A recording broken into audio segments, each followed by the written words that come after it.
Staying with news from the US, President Donald Trump has been on a mission, and that is to mandate the requirement of a voter ID in order to prevent non-citizens from voting in elections. The president has now lauded India's voter system, renewing his appeal for the passage of the Save America Act. Trump revealed that India's Chief Election Commissioner, Gyanesh Kumar, had questioned his administration on how people can exercise their franchise in US polls without furnishing a voter ID. Highlighting India's case, Trump said, and I quote, India's last election had 646,000 voters, less than 1%, voted by mail, and every single voter had to have a valid photo identity document. While this legislation has been passed by the US House of Representatives on multiple occasions in the past, it has failed to clear the Senate so far. This bill makes it compulsory for states to register only those people as voters who can prove their citizenship by documents such as passport, birth certificate, a government-issued ID, or a military record that shows place of birth. Additionally, people will be able to cast their vote in federal elections, and that is only after producing a valid voter ID. While India's election process remains robust, with the EC issuing photo identity cards to voters, that is, since 1993, its decision to conduct a special intensive revision, or the SIR, of electoral rolls has been drawing ire from the opposition. This is because a large number of voters are being deleted.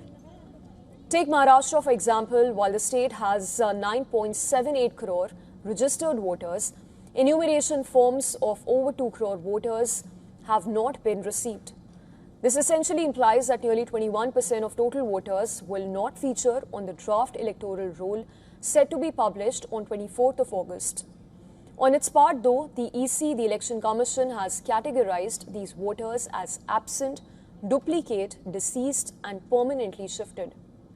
In the next phase of the SIR exercise, aggrieved persons can also file an appeal against their exclusion or even register as new voters if they have shifted to a new place. In India's national capital, this issue is even more acute.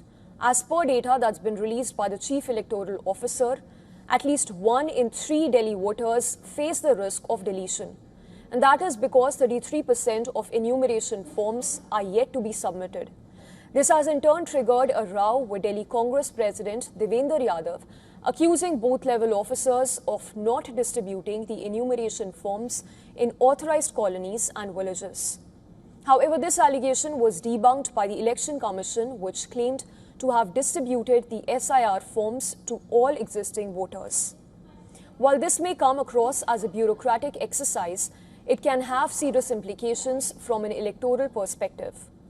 For instance, in this year's West Bengal Assembly elections, a staggering 91 lakh voters were deleted.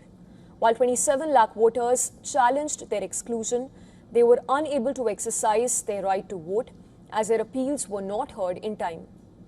Apart from the legal argument, the SIR process raises another question. With India not even having a standard citizenship document, why is the onus on voters to furnish their as well as their parents' record is a question. And if the discrepancy in the electoral rolls is so huge, how were these people allowed to vote for so many years all this while? While the debate is still on, it is unclear that every eligible voter deserves to be included in the electoral roll.